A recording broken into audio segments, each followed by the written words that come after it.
Innal hamdalillah nahmaduhu wa nasta'inuhu wa nastaghfiruh wa na'udzu billahi min sururi anfusina wa min sayyiati a'malina man yahdihillahu fala mudhillalah wa man yudlil fala hadiyalah.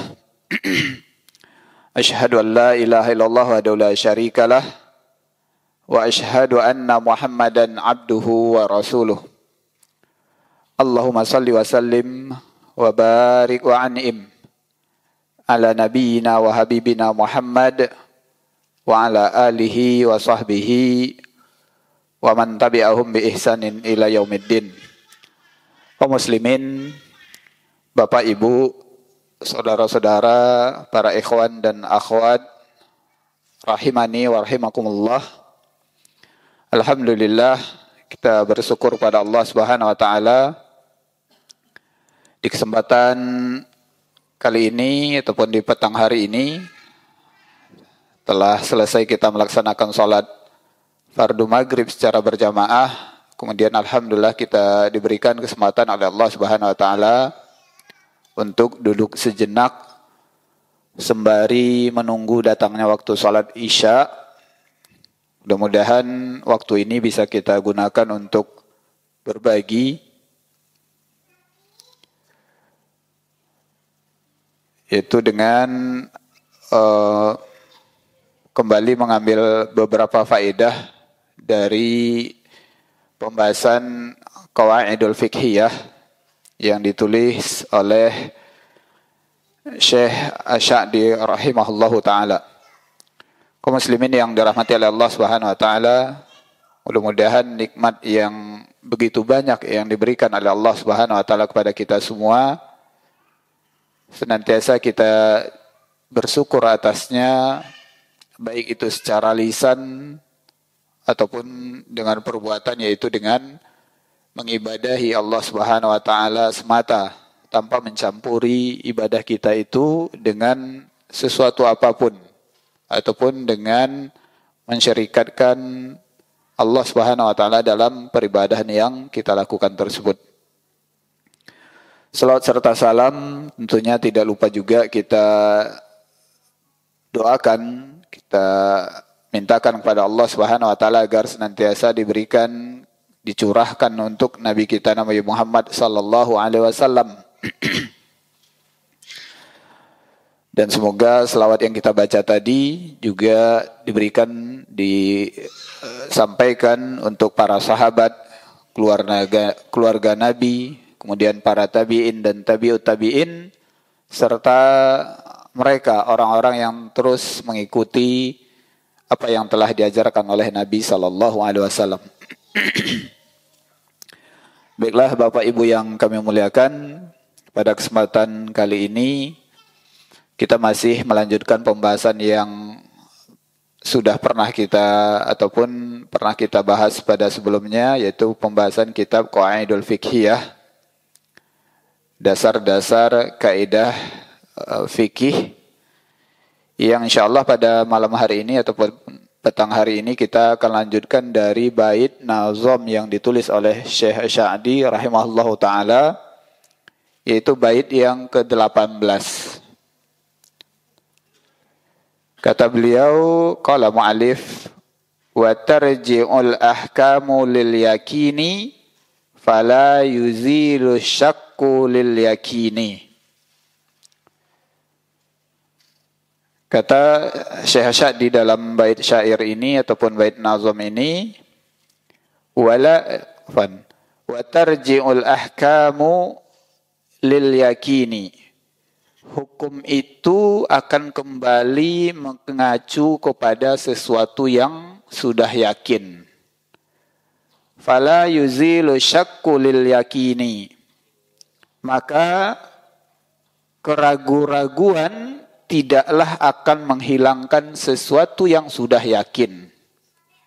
Jadi ini bunyi bait nazam yang disebutkan oleh Syekh Asy-Sya'di rahimahullahu taala. Kemudian kita lihat syarahnya. Pensyarah di sini menyebutkan bahwasanya wa hadhil qaidah qala anha As-Suyuti. Kata pensyarah di sini bahwasanya Al-Imam Suyuti pernah mengatakan bahwasanya i'lam anna hadhil qaidah tadkhulu fi jami'i abwabil fiqh. Kaidah ini, kata Imam Suyuti, masuk padanya ke semua bab fikih. Jadi semua bab fikih yang ada itu masuk ke dalam cakupan kaidah ini. Kemudian juga disebutkan bahwasanya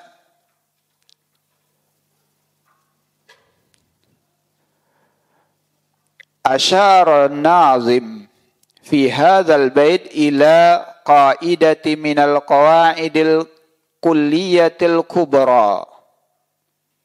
Kaidah ini masuk ke dalam kaedah-kaedah yang sifatnya menyeluruh, yang umum, yang termasuk ke dalam kaedah-kaedah yang besar yang pernah kita sebutkan di awal perjumpaan dahulu, yaitu ada 5 kaedah yang besar di dalam qawaidul fiqhiyah tersebut. Itu yang mana disebutkan bahwasanya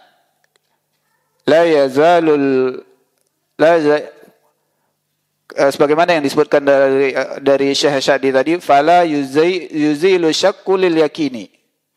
Nah, kalimat inilah yang dimaksud oleh pensyarah bahwasanya kaidah ini masuk ke dalam salah satu kaidah yang besar yang 5 itu.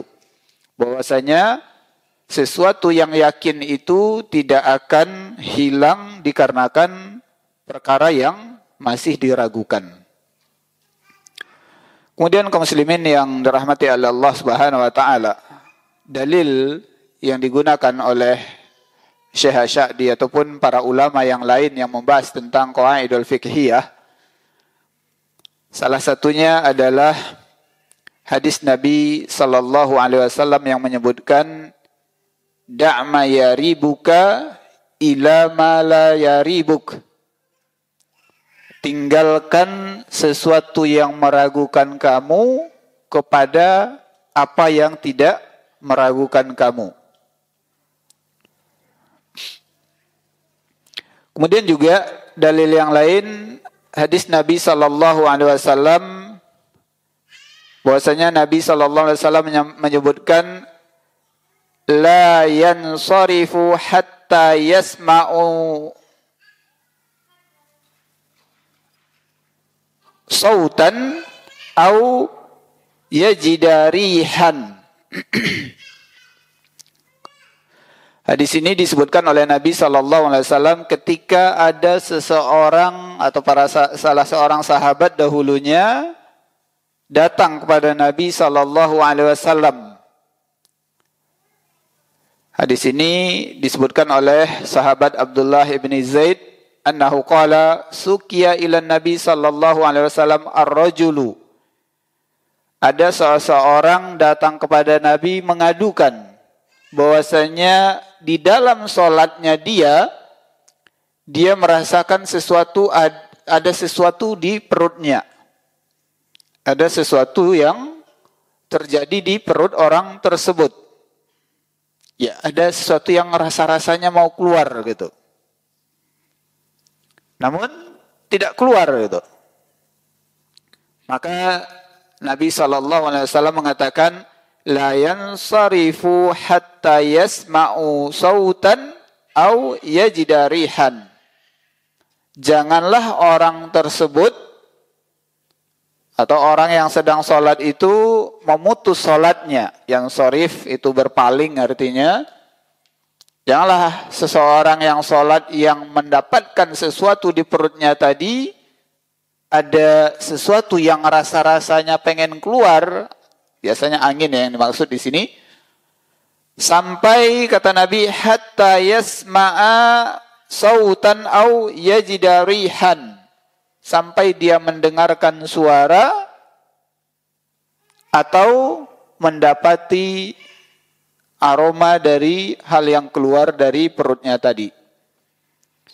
Maka kaidah ini dibangun atas dasar sesuatu yang yakin kita bahwasanya ada yang telah keluar dari perut ketika seseorang sholat yang merasakan ada sesuatu yang berada di perutnya tadi. Jadi dua ini hadis yang dijadikan oleh para ulama sebagai dasar penyebutan kaidah ini. Kemudian kaum muslimin yang dirahmati oleh Allah Subhanahu wa taala, hadis tentang meninggalkan perkara yang ragu dan juga beralih kepada sesuatu yang tidak meragukan kita itu juga dicantumkan oleh Al-Imam An-Nawawi di dalam kitab Arba'in An-Nawawiyah. Kemudian kaum muslimin, sebagaimana kita ketahui bahwasanya hadis-hadis yang dikumpulkan oleh Al-Imam An-Nawawi di dalam kitab Arba'in An-Nawawiyah itu merupakan hadis-hadis pokok di dalam agama kita.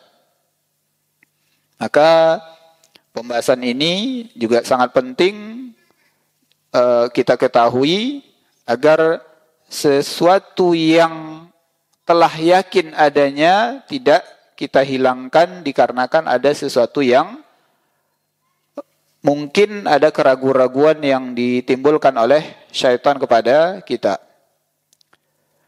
Kemudian kaum muslimin yang dirahmati oleh Allah Subhanahu wa taala, maknanya jika seseorang yakin dengan satu hal kemudian ada keraguan-raguan, maka hilanglah keraguan-raguan itu atau hilangkanlah keraguan-raguan itu, tetaplah dia berada kepada sesuatu yang yakin pada dirinya. Kemudian kaum muslimin yang dirahmati Allah Subhanahu wa taala, contoh penerapan kaidah ini bisa misalkan terjadi pada seseorang yang mana dia misalkan tadi kembali dari kamar mandi. Tiba-tiba muncul keraguan-raguan pada dirinya. Apakah dia telah berwudu atau belum? Maka bukti-bukti, dalil-dalil yang menunjukkan dia telah berwudu itu cukup baginya untuk mengarahkan pada dirinya bahwasanya dia telah berwudu. Misalkan dia udah kembali dari kamar mandi, kemudian anggota tubuhnya udah jelas basah, maka ini adalah bukti-bukti bahwasanya dia telah berwudu. Maka keraguan-raguan yang dimunculkan oleh syaitan pada dirinya hendaklah dia tinggalkan, dia hilangkan. Kembali dia kepada sesuatu yang telah yakin pada dirinya.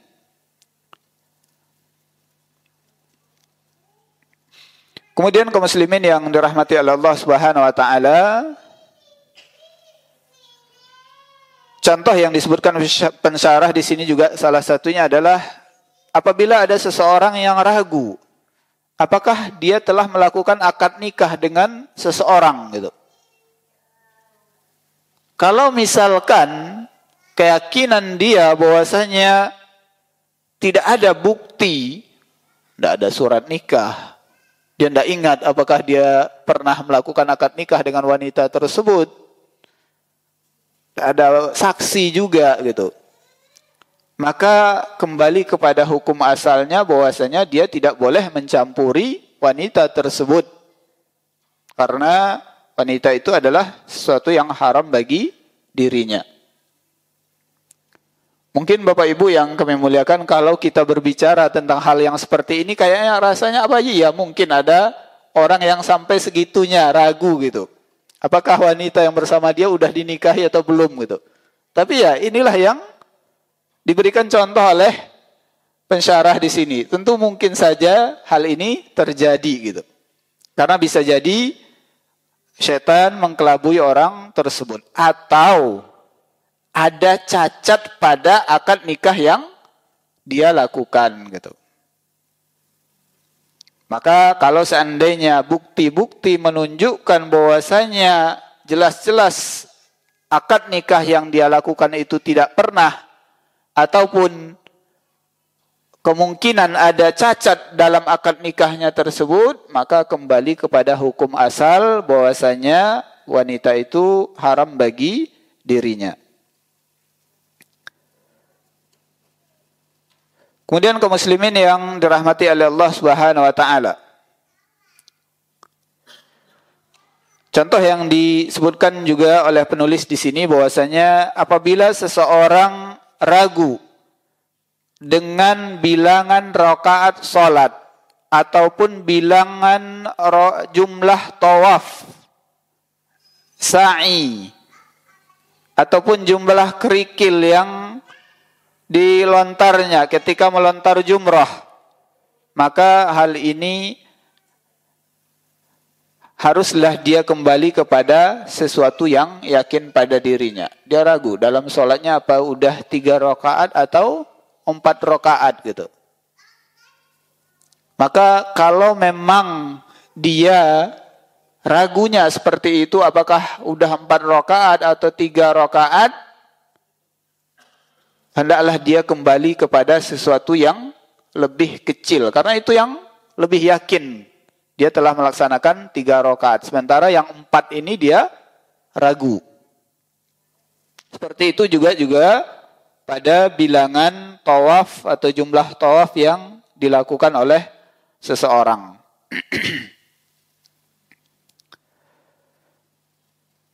Kemudian kaum muslimin yang dirahmati oleh Allah Subhanahu wa taala, kaidah tentang bahwasanya la yazalu syak lil yakini ini, bahwasanya tidak akan hilang disebabkan keraguan-raguan sesuatu yang yakin ini, nantinya juga akan ada cabang-cabangnya atau kaidah lanjutan dari kaidah tersebut. Kemudian kaum muslimin yang dirahmati oleh Allah Subhanahu wa taala, oleh sebab itu berbagai hukum yang mengacu kepada hukum asal itu hendaklah diketahui oleh kita semua. Sebagaimana tadi bahwasanya kalau seandainya kita ragu hukum sebuah perkara, maka hukum asal dari perkara tersebut hendaklah kita ketahui. Nanti kita akan lihat ketika kita membaca cabang-cabang dari ataupun kelanjutan dari nazam yang ditulis oleh Syekh Asy-Sya'di pada bait-bait yang berikutnya. Kemudian kaum muslimin yang dirahmati oleh Allah Subhanahu wa taala, kita lihat ke bait yang ke-19. Kata beliau, wal aslu fi miyahina at-taharah wal ardu was sama'u wal hijarah. Afwan, ini ada kesalahan sedikit, bukan as-sama.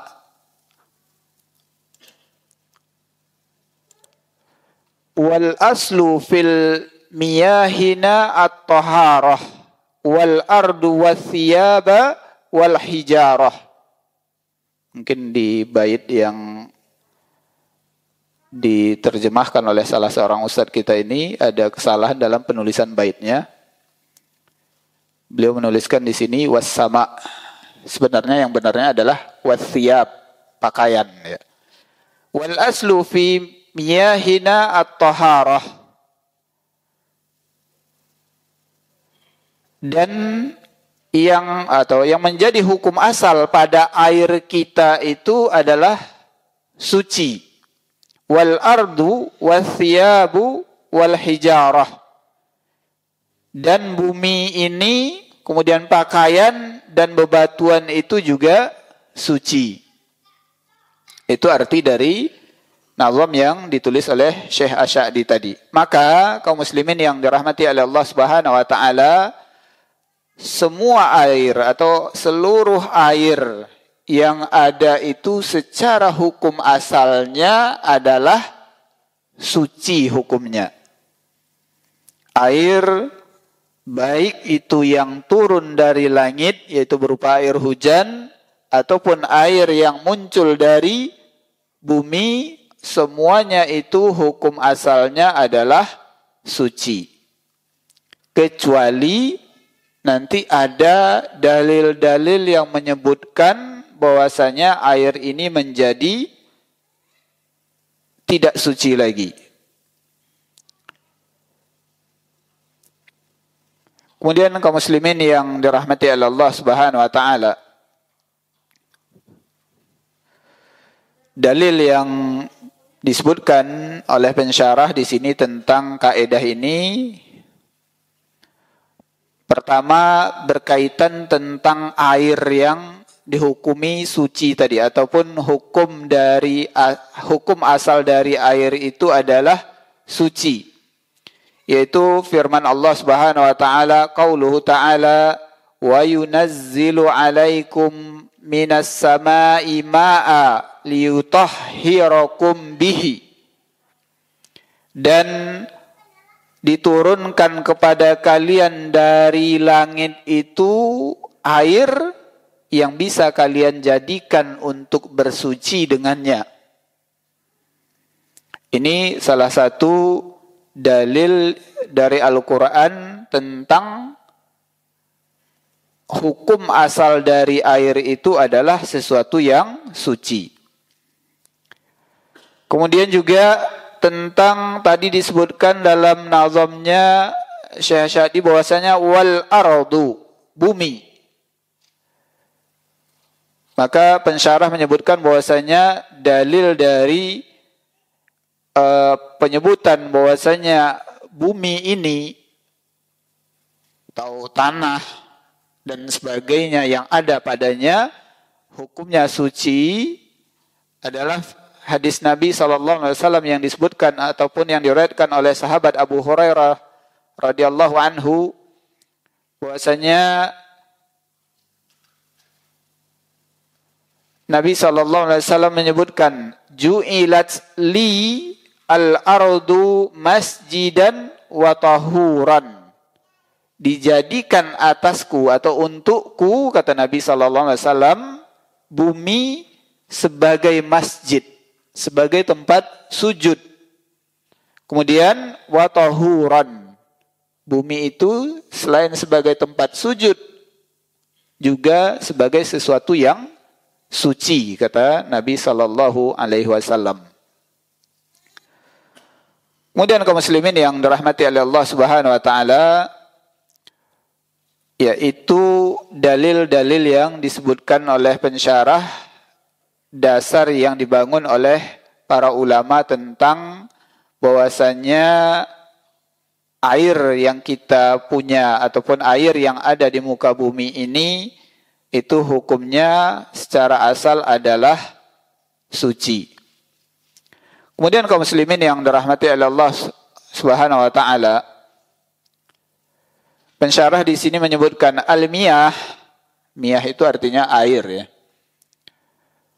Wa yadkhulu fiha jami'u anwa'il miyah, masuk kepadanya semua jenis air, anwa'ul miyah, semua macam-macam air. Sawa'un nazilu minas sama'i au khariju minal ardi, baik itu yang turun dari langit ataupun yang keluar dari bumi. Fal aslu fihi annahu tahurun, maka hukum asalnya adalah bahwasanya air itu sesuatu yang suci. Kemudian kaum muslimin yang dirahmati oleh Allah Subhanahu wa taala, pensyarah di sini menyebutkan mithalu dzalik, contoh dari hal tersebut. Apabila kita menemukan air di permukaan bumi, maka secara asal jangan kita pertanyakan apakah air itu suci atau najis. Sudah jelas air itu adalah air yang suci. Sampai pun ada genangan-genangan air yang kita dapatkan di tempat-tempat tertentu, kalau seandainya tidak ada sesuatu yang menajiskan air tersebut, maka hukum asal dari air tersebut adalah suci. Kemudian contoh yang kedua, mithalu akhar, kata beliau, wajadta fis sahra'i ma'an wala tadri min aina huwa, engkau mendapatkan air di tengah gurun pasir dan engkau tidak tahu dari mana air tersebut. fal aslu annahu tahirun. Maka hukum asal dari air yang didapatkan di tengah gurun pasir tadi adalah sesuatu yang suci. Termasuk nanti pembahasannya adalah air laut, air sungai, danau. Kemudian kolam-kolam yang terbentuk dari air hujan, ataupun biasanya di sekitar sungai, di pinggir-pinggir sungai itu ada genangan-genangan air, ataupun di dekat-dekat pantai. Kalau Bapak Ibu pernah berjalan arah Sasa yang arah ke Sekilang sana, itu kan banyak kayak kayak kolam-kolam, kayak genangan-genangan air banyak di situ. Maka hukum asal dari air-air tersebut adalah suci, kecuali nanti ada dalil-dalil, bukti-bukti yang menunjukkan air itu telah menjadi najis. Namun kalau seandainya seperti air laut, air sungai, waduk, danau, itu kemungkinan kecil atau bahkan mungkin tidak bisa dinajiskan karena jumlahnya yang sangat besar. Kalau air laut tidak akan mungkin lagi, karena udah jelas-jelas kesucian air tersebut. Kenapa? Sebanyak apapun najis yang ditumpahkan ke laut mungkin tidak akan pernah bisa merubah hukumnya. Karena memang air laut itu telah dikatakan oleh Nabi SAW, tahuru ma'uhu wa hillu maitatuhu. Airnya suci dan halal bangkainya. Tapi kalau bangkai yang dibuang ke laut, Pak? Enggak ya. Maksudnya hewan-hewan yang ada di dalam laut itu adalah hewan-hewan yang halal hukum dagingnya untuk dimakan. Termasuk lumba-lumba katanya. Kemarin ketika kami ke Sekilang, ada yang mengatakan mereka tidak mau makan lumba-lumba. Padahal ikan lumba-lumba itu hidup di laut kan, Pak? Iya. Namun ada di antara masyarakat yang tidak mau makan ikan lumba-lumba katanya. Karena ya mereka menganggap sesuatu yang ada yang menyebutkan haram, ada yang menyebutkan tidak biasa makannya. Kalau memang dasarnya adalah sesuatu yang tidak biasa untuk dimakan, maka itu perkara yang boleh. Sebagaimana yang terjadi pada Nabi SAW, beliau meninggalkan makan atau memakan daging dob. Alasannya apa? Karena sesuatu yang tidak biasa di kaumnya Nabi Muhammad SAW atau orang-orang Quraisy, orang-orang Arab tidak biasa memakan dob tersebut. Walaupun sebagian lagi yang lain memakannya. Maka kalau dasarnya alasannya adalah sesuatu yang tidak biasa, itu maka hukumnya berbeda. Kemudian kaum muslimin yang dirahmati oleh Allah Subhanahu wa taala. Kemudian perkara yang kedua yang disebutkan tadi, yaitu berkenaan dengan al-ard, yaitu bumi. Maka masuk ke dalam kaidah ini bahwasanya bumi itu adalah sesuatu yang suci hukum asalnya, termasuk debu, pasir, tanah yang ada padanya, dan segala sesuatu yang dikandung oleh bumi tersebut, termasuk barang-barang tambang, batu bara, minyak bumi, dan sebagainya yang ada di dalam perut bumi itu adalah segala sesuatu yang hukumnya atau hukum asalnya adalah sesuatu yang suci. Kemudian kaum muslimin yang dirahmati oleh Allah Subhanahu wa taala, ada yang disebutkan tadi yang ketiga, yaitu asyab, pakaian. Maka hukum asal dari pakaian yang dikenakan oleh manusia itu adalah sesuatu yang suci. kecuali nanti telah terbukti ada sesuatu yang menajiskan pakaian tersebut, atau pakaian tadi jelas-jelas terbuat dari sesuatu yang najis. Maka masuk ke dalamnya perkara pakaian ini, termasuk baju, celana, bahkan nanti termasuk juga hal-hal yang lain, misalkan tas, ikat pinggang, sendal, sepatu gitu. Karena kemungkinan bisa jadi orang melaksanakan sholat dengan menggunakan hal-hal tersebut, termasuk nanti dompet dan sebagainya.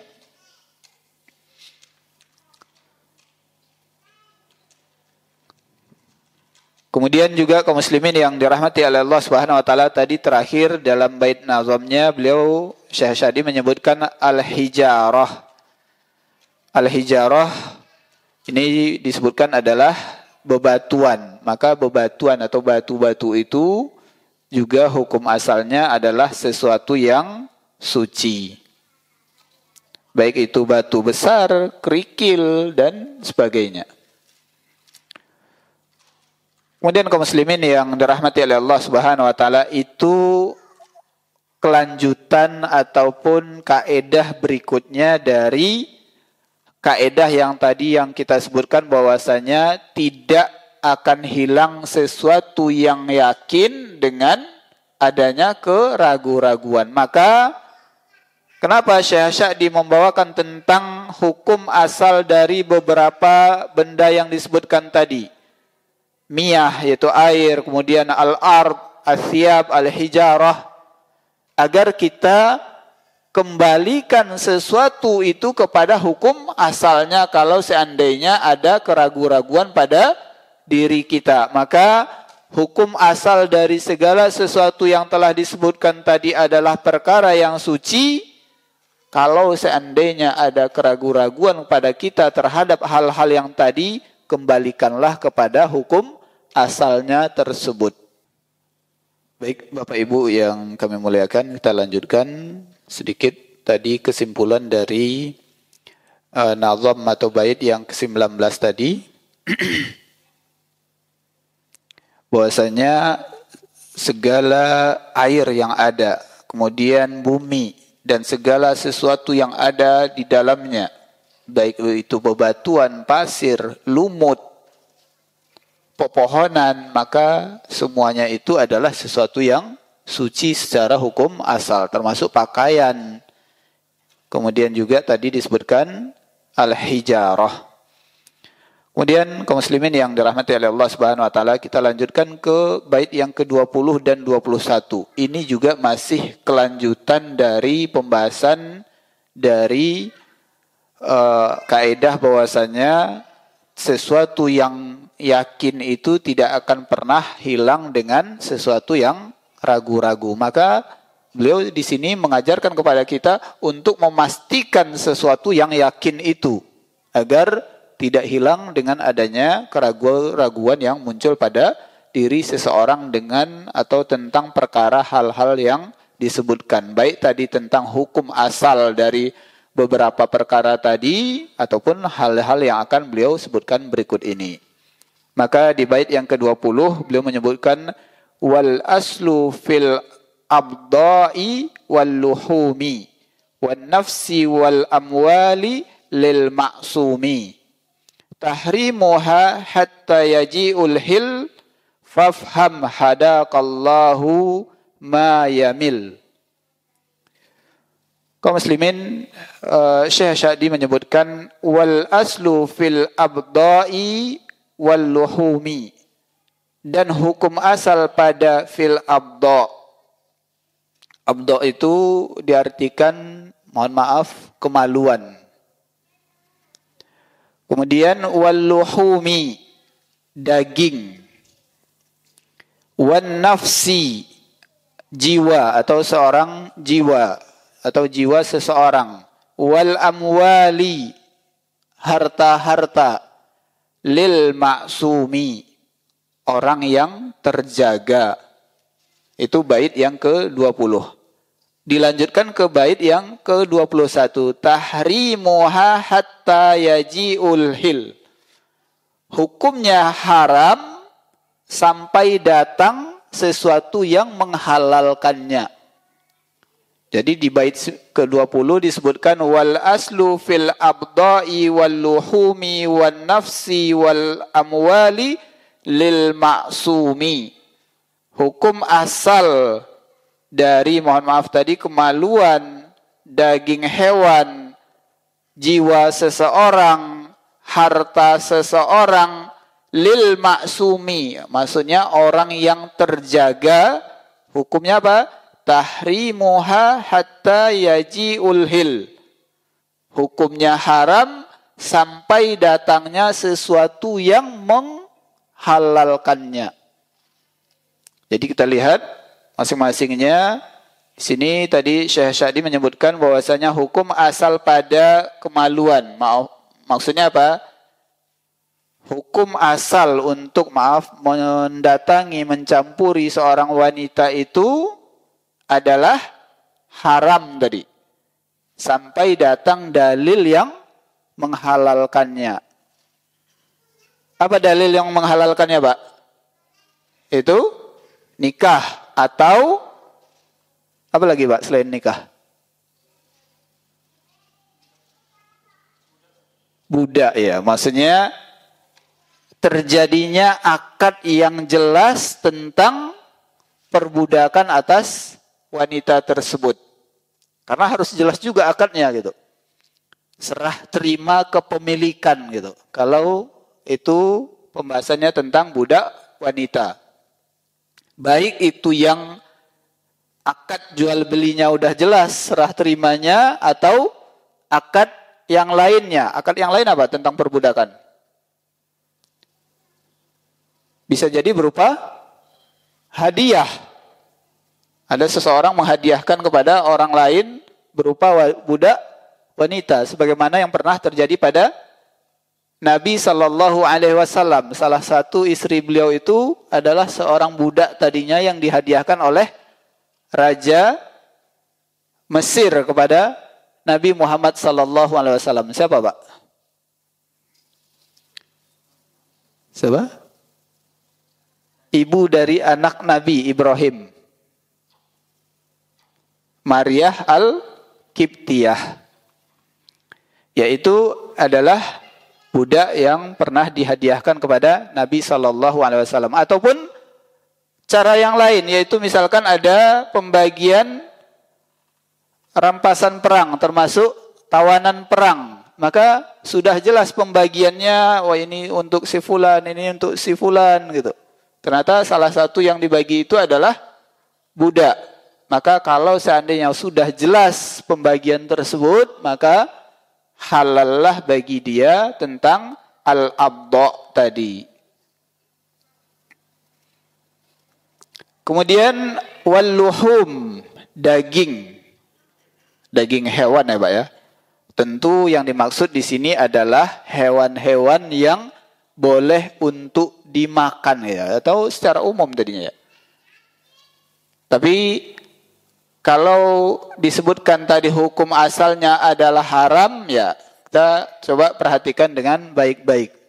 Misalkan daging sapi, hukum asalnya haram sampai datang sesuatu yang menghalalkannya.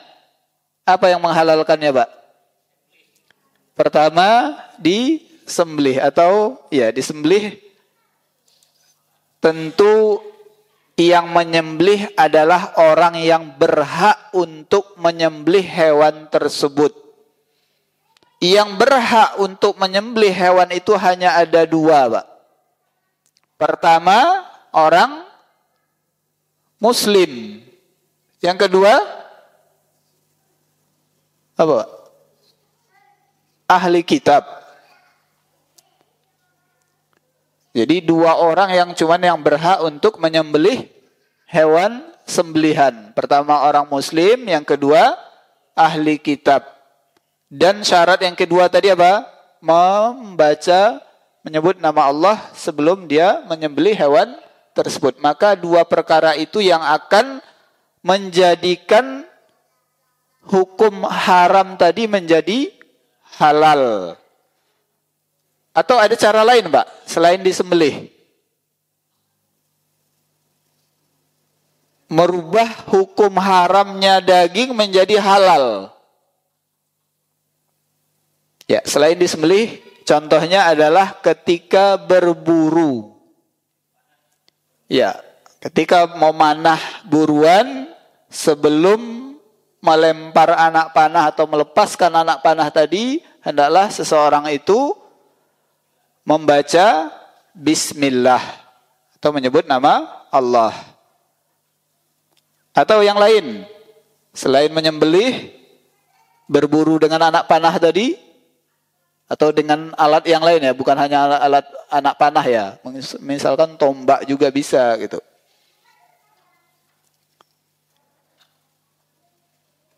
Apa Pak cara lain? Masih berburu dengan menggunakan anjing yang terlatih dan juga tadi menyebutkan nama Allah sebelum melepas anjing buruan tersebut untuk mengejar buruannya. Jadi maka perkara-perkara tadilah yang akan merubah hukum asal dari haram menjadi halal. Kemudian kaitannya, Pak, kenapa Syekh di sini membahas tentang ini dengan kaidah yang tadi di awal kita sebutkan, bahwasanya tidak akan hilang sesuatu yang yakin atas adanya keraguan-raguan. Contoh, Pak, misalkan kita makan di suatu tempat di Indonesia ya, atau di daerah Muslim lah gitu. Wah, ini perlu nggak kita tanyakan sama ya ini dagingnya halal atau enggak Pak gitu ya. Maka hal itu tidak perlu kita pertanyakan kalau memang kita berada di negeri Muslim. Dan kita yakin bahwasanya daging-daging yang dijual di pasar juga adalah sesuatu yang halal. Karena telah disembelih oleh orang yang beragama Islam dan juga insya Allah menyebut nama Allah. Kalau seandainya dia tidak menyebut nama Allah, itu urusannya berbeda lagi gitu. Tidak masuk dalam pembahasan ini. Tapi kita kembalikan kepada sesuatu yang yakin bahwasanya kaum muslimin yang berada di negeri kita, insya Allah mereka muslim dan mereka telah mengetahui bahwasanya sebelum menyembelih itu ada kewajiban untuk membaca bismillah. Itu hilang sesuatu yang meragukan tadi. Dan semestinya jangan kita munculkan keraguan tersebut. Nah, itu kaitannya dengan kaidah bahwasanya la yazilul yakin bisyak. Tidak akan hilang sesuatu yang yakin itu disebabkan ada keraguan. Kemudian juga kaitan pembahasan tentang daging ini. Suatu contoh, ketika seseorang berburu, kemudian dia melemparkan anak panahnya. Ternyata hewan buruan yang kena anak panahnya atau tombaknya tadi terjatuh ke dalam air. Jatuh ke sungai. Nah, ini akan ada keraguan-raguan.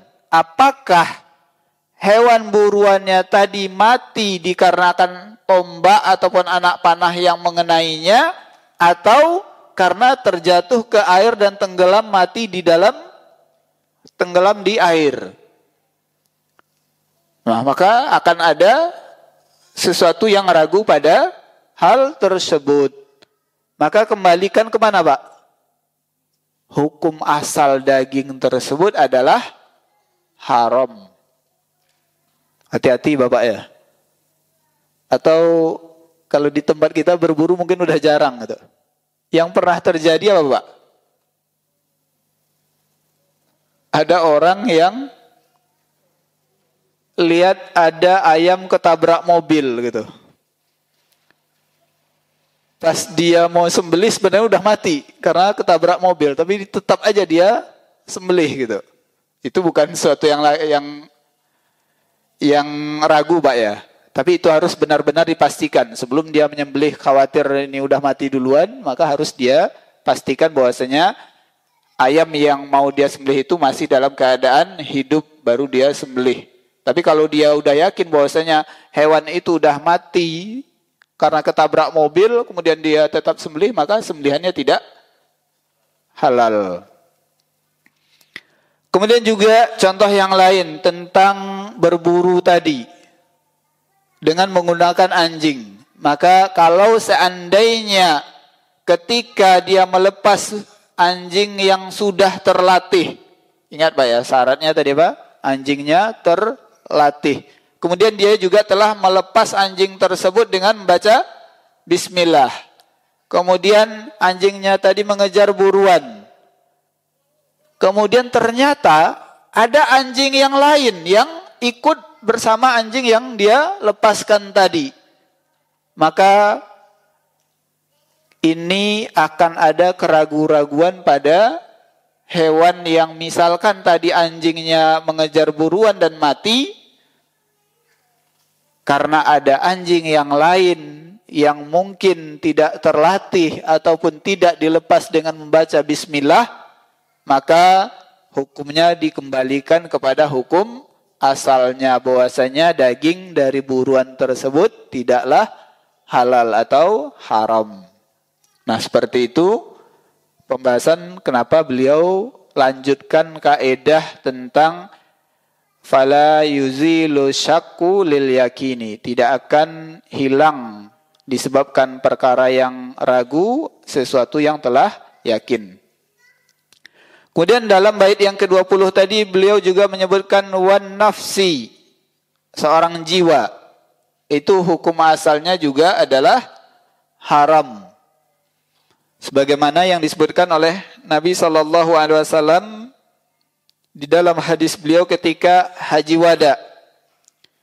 Fa inna dima'akum wa amwalakum wa a'radakum bainakum haramun alaikum kahurmati yaumikum hadha fi baladikum hadha fi syahrikum hadha fi biladikum hadha. Kata Nabi SAW, bahwasanya sesungguhnya darah-darah kalian, harta-harta kalian, dan kehormatan kalian di antara kalian itu adalah hukumnya haram. Sebagaimana haramnya bulan ini, kata Nabi SAW. Beliau tadi menyebutkan kahurmati yaumikum hadha, sebagaimana haramnya hari ini, kata Nabi SAW. Kemudian fi syahrikum hadha, pada bulan kalian ini, yaitu bulan Zulhijjah. Wa fi biladikum hadha, sebagaimana haramnya tanah suci Mekah.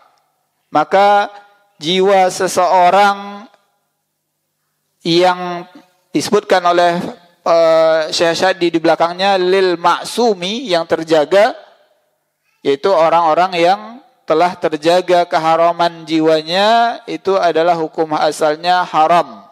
Termasuk wal amwal, dan harta-harta mereka yang terjaga juga, maka hukum asalnya adalah haram. Kaum muslimin yang dirahmati oleh Allah Subhanahu wa taala, wan nafsu, jiwa yang diharamkan tadi siapa saja, Pak? Pertama adalah orang-orang muslim. Yang kedua, orang-orang kafir yang telah ada kesepakatan dengan kaum muslimin, atau disebut dengan kafir mu'ahad. Orang-orang kafir yang telah mendapatkan jaminan oleh orang-orang muslim. Ya, sebagaimana di negeri-negeri muslim yang di situ diperbolehkan tinggal orang-orang kafir, maka tidak boleh jiwa-jiwa mereka itu dihilangkan. Artinya bahwasanya hukum asal dari keberadaan mereka itu adalah haram.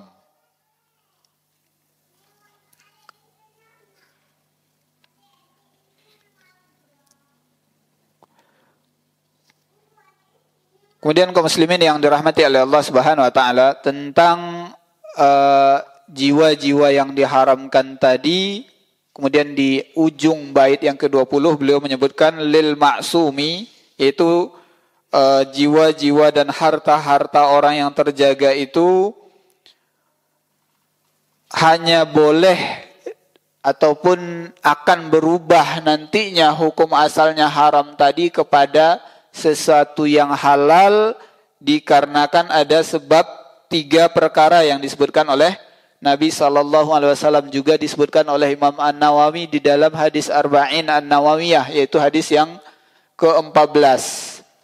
Hadis yang diriwayatkan dari sahabat Ibnu Mas'ud radhiyallahu anhu, bahwasanya Nabi SAW menyebutkan, qala Rasulullah sallallahu alaihi wasallam, la yahillu dam imri'im muslim illa bi ihda thalathi as-saybu zani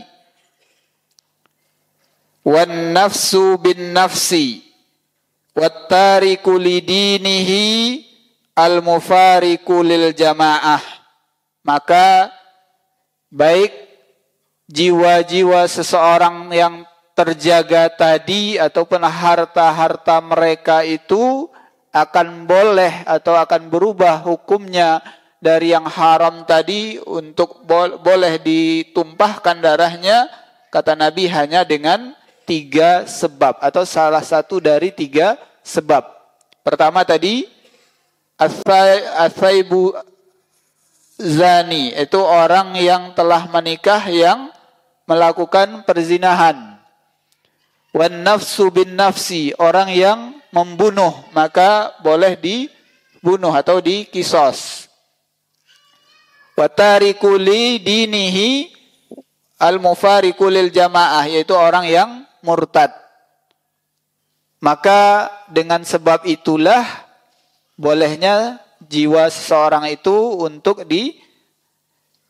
dirusak gitu, atau misalkan darahnya ya ditumpahkan. Orang-orang yang telah menikah berzina maka boleh ditegakkan hukum rajam kepada orang tersebut. Wan nafsu lin nafsi, orang yang membunuh maka boleh juga untuk dibunuh sesuai dengan aturan yang ditetapkan oleh syariat kita. Kemudian juga orang yang murtad dari agama Islam itu hukumnya boleh ditumpahkan darahnya. Namun kaum muslimin tolong berhati-hati dengan perkara-perkara ini, karena yang berhak untuk melakukan semua yang kita sebutkan tadi hanyalah orang-orang yang punya hak, yaitu Amirul Mukminin atau pemimpin-pemimpin kaum muslimin. Kaum muslimin yang dirahmati oleh Allah Subhanahu wa taala, kemudian juga tentang harta. Boleh atau akan berubah nantinya dari hukum asalnya sebagai sesuatu yang haram, namun boleh diambil kalau seandainya ada sebab-sebab yang diperbolehkan oleh syariat. Misalkan harta seorang suami, boleh tidak diambil sama istrinya, Pak? Tanpa izin dari suaminya. Kalau tadi hukum asalnya adalah haram, boleh tidak, Pak? Harta seorang suami diambil oleh istrinya tanpa izin. Boleh kalau seandainya memang orang atau suami tadi tidak memberikan nafkah kepada istri dan orang-orang yang berada di bawah tanggungan nafkahnya. Namun apa? Ingat bahwasanya kata Ustadz kita, Ustadz Abu Thohir pada pembahasan yang waktu yang lalu, bukan berarti halal ya, tapi boleh hukumnya untuk diambil secukup kebutuhan sang istri dan anak-anaknya ataupun orang-orang yang berada di bawah tanggungan nafkah orang tersebut. Kemudian juga sebab-sebab yang lain yang boleh diambil harta seseorang yang tadi hukum asalnya adalah haram. Ketika seseorang yang telah terkena kewajiban zakat, maka ketika orang tersebut telah terkena kewajiban zakat dan dia tidak mengeluarkan zakat, maka boleh diambil hartanya, namun kembali lagi catatannya yang melakukannya bukan sembarangan orang, tapi adalah apa? Amir ataupun sultan, pemimpin kaum muslimin. Tentu mereka yang berhak untuk melakukan eksekusi hal-hal seperti itu.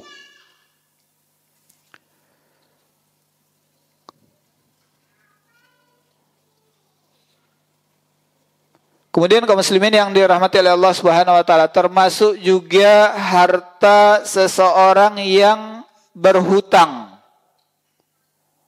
Seseorang yang berhutang, kemudian dia tidak melunasi atau membayar hutangnya, sementara dia punya harta. Maka boleh diambil hartanya tadi, tentu yang mengambilnya adalah orang-orang yang berwenang dalam mengurusi hal tersebut.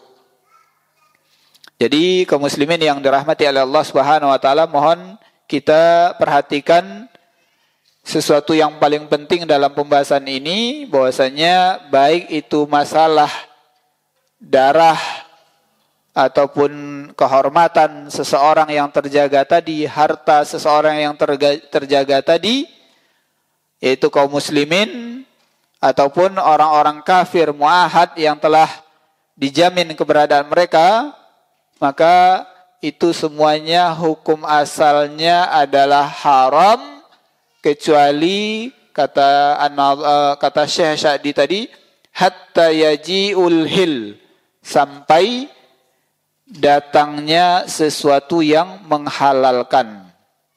Tapi kata halal ini juga perlu kita perhatikan, bahwasanya bukan berarti halal kemudian berketerusan dilakukan, namun harus sesuai dengan kaedah yang berlaku, dan orang yang melakukannya juga orang yang punya wewenang di situ, yaitu Amirul Mukminin ataupun pemimpin kaum muslimin dalam melaksanakan eksekusi hal tersebut.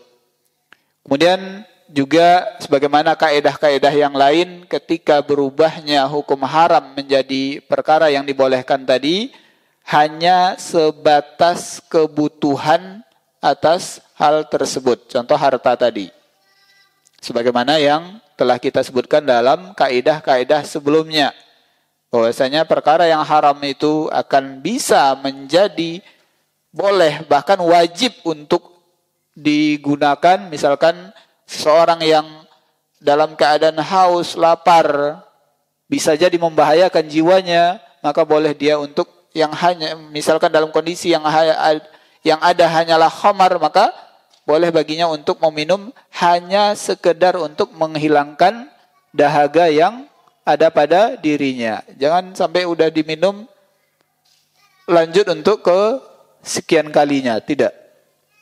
Kemudian kaum muslimin yang dirahmati oleh Allah Subhanahu wa taala, di akhir bait yang ke-21 tadi, Syekh Sa'di menyebutkan fafham hadakallahu ma yumil.